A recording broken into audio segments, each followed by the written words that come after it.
إذا يغشى والنهار إذا تجلى وما خلق الذكر والأنثى إن سعيكم لشتى صدق الله العظيم ونحن على ذلك من الشاهدين والشاكرين والحمد لله رب العالمين۔ اللہ تبارک و تعالیٰ نے بڑی بڑی صورتوں کے ذریعے سے انسانوں کی طرح ایک لمبے دستور کو نازل فرمایا اور چھوٹی چھوٹی صورتوں کے ذریعے سے بھی کچھ محدود اور چھوٹے چھوٹے احکام نازل فرمائے۔ شاہ ولی اللہ محدث دہلوی علیہ رحمہ فرماتے ہیں کہ اللہ تعالیٰ کا اپنے بندوں کے ساتھ عجیب انداز ہے، نرالا انداز ہے۔ کبھی بڑے احکام تفصیلاً بیان کیے جاتے ہیں، کبھی چھوٹے چھوٹے احکام جیسے چٹ کسی کو لکھ دی جاتی ہے، چھوٹی سی پرچی لکھ دی جاتی ہے اور اسے کہا جاتا ہے کہ اس کام کو اپنا، اس کے فائدے بھی اللہ تعالیٰ گناتا ہے۔ سورہ لیل کا ہمارے سامنے مضمون ہے، اس میں اللہ تعالیٰ نے کچھ چیزوں کی قسمیں کھائی۔ واللیل اذا یغشی، قسم ہے رات کی، والنہار اذا تجلی، اور قسم ہے دن کی، وما خلق الذکر والانثی، اور قسم ہے اس کی جس نے مذکر اور مؤنث کو پیدا کیا، یعنی مرد اور عورت کو پیدا کیا۔ ان سعیکم لشتی، تمہاری کوششیں بھی اسی طرح الگ الگ ہیں۔ قسم اور جواب قسم اور اس کے بعد والے مضمون کے ساتھ مناسبت ہوتی ہے۔ قسم میں اللہ تعالیٰ فرماتے ہیں دن کی قسم، رات کی قسم، عورت اور مرد کو پیدا کرنے والے کی قسم۔ جس طرح دن اور رات برابر نہیں ہو سکتے ہیں، وہ انسان پاگل ہی ہو سکتا ہے جو دن کی روشنی اور رات کے اندھیرے کو برابر گنتا ہو، ایک جیسا سمجھتا ہو۔ اسی طرح مرد اور عورت ایک جیسے نہیں ہو سکتے ہیں، دونوں کے اندر اللہ تعالیٰ نے فرق رکھا ہے، کچھ نہ کچھ دونوں کے درمیان تفریق ہے۔ اسی طرح اللہ تعالیٰ فرماتے ہیں جب دن اور رات برابر نہیں ہو سکتے ہیں، مرد اور عورت برابر نہیں ہو سکتے ہیں، ان سعیکم لشتی، اسی طرح تمہارے کام بھی برابر نہیں ہو سکتے ہیں، تمہاری کوششیں بھی ایک جیسی نہیں ہو سکتی ہیں۔ مطلب کیا ہے؟ ایک انسان کچھ کام کرتا ہے، اس کا نتیجہ اس کو اسی طرح ملے گا، ایک انسان غلط کام کرتا ہے، اس کا نتیجہ اس کو اسی طرح ملے گا۔ اس کی مناسبت اور اس کی تفہیم کو بتانے کے لیے قرآن پاک نے دو طریقوں کو اختیار کر کے دو طبقوں کا تذکرہ اس صورت کے اندر کیا۔ پہلا طبقہ کیا ہے؟ فَأَمَّا مَنْ آتَى وَاتَّقَى وَصَدَّقَ بِالْحُسْنَى، تین کام جس انسان نے کیا۔ فَأَمَّا مَنْ آتَى، جس نے اللہ کے راستے میں خرچ کیا جہاں خرچ کرنے کی ضرورت تھی اور جو اللہ کا کام تھا اس میں خرچ کیا، ایک تو وہ۔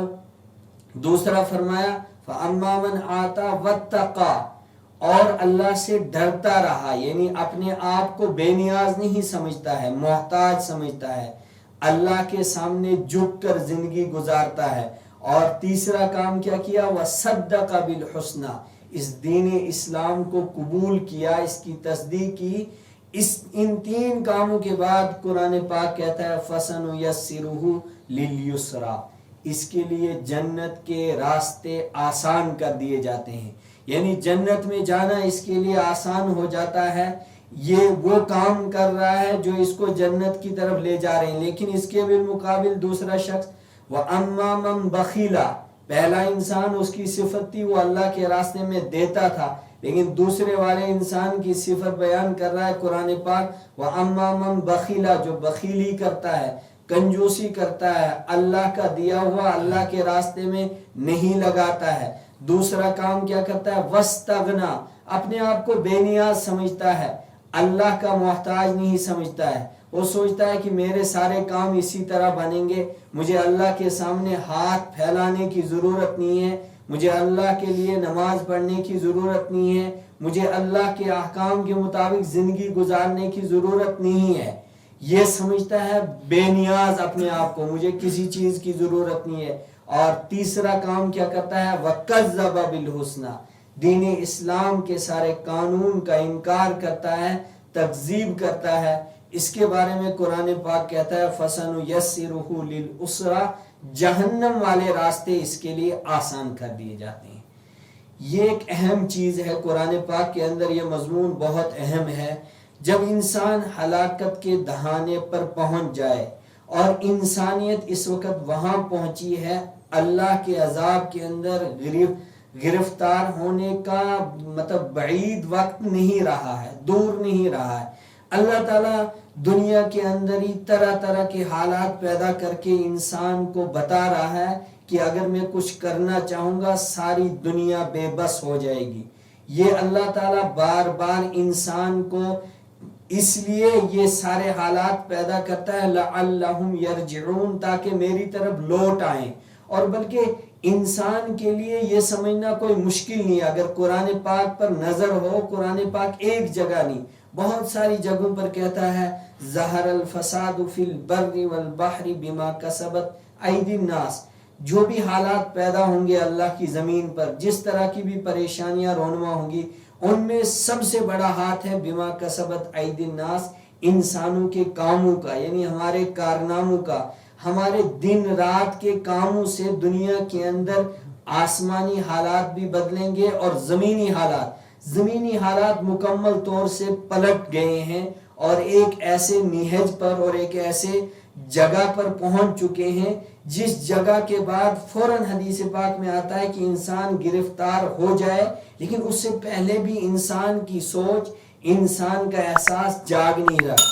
اس وقت سب سے بڑا کام انسان کے لیے، سب سے بڑے بچاؤ کا ذریعہ اور سب سے زیادہ ہموار اپنی جنت کے راستے کو کرنے کے لیے ایک ہی راستہ ہے، وہ جو قرآن پاک بار بار بیان کرتا ہے فَإِذَا جَاءَتِ الطَّامَّةُ الْكُبْرَىٰ، جب ایک بڑا ہنگامہ آئے گا، یوم یتذکر الانسان ما سعی، انسان دیکھے گا اس وقت جو اس نے کیا ہوگا، اس وقت اس کے سامنے حالات آئیں گے، وہ سارے حالات سامنے آ رہے ہیں۔